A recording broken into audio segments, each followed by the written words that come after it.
Hi, I'm Whitney Scala, and you're watching Law Simplified, legal education for the non-lawyer. Two quick things. First, this is legal education, not legal advice. And second of all, we're trying to keep this short, so it's possible we're going to overlook something important. We apologize for that. We hope you get a lot out of this. Thanks so much for watching.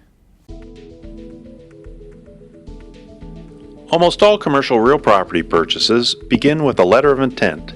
This is an important phase, but buyers and sellers often treat the LOI lightly and end up in trouble. Here are some key things to know. The LOI is the tool that initiates negotiations. It's usually prepared by the buyer or its broker. It's a 2- or 3-page letter that sets out the key proposed terms in easy-to-follow bullet points.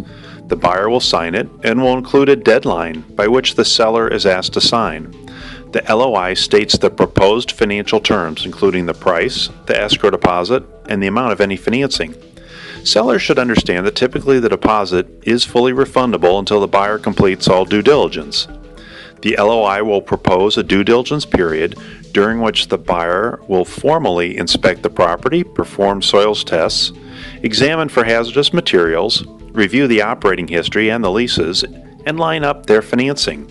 In hot markets, these due diligence periods are often 30 to 45 days.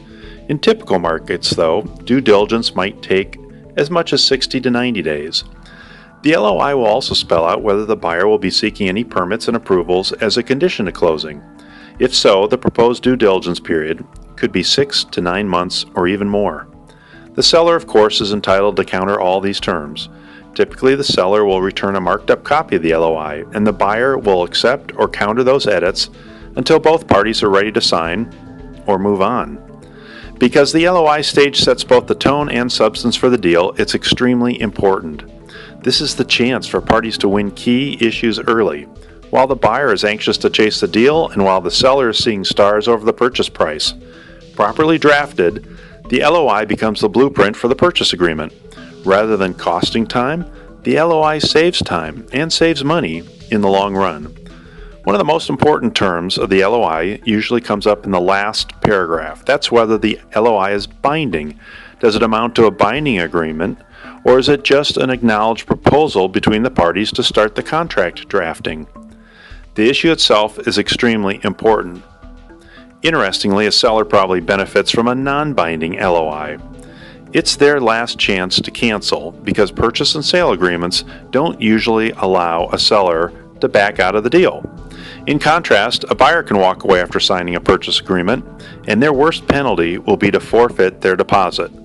With a non-binding LOI, parties can walk away at any time until they sign a formal purchase and sale agreement without having a nasty legal battle.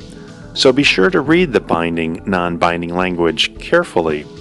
LOIs can be non-binding, or they can be binding agreements to negotiate a final contract in good faith, or on the far end of the spectrum, they can be binding agreements regardless of ever finalizing an additional contract.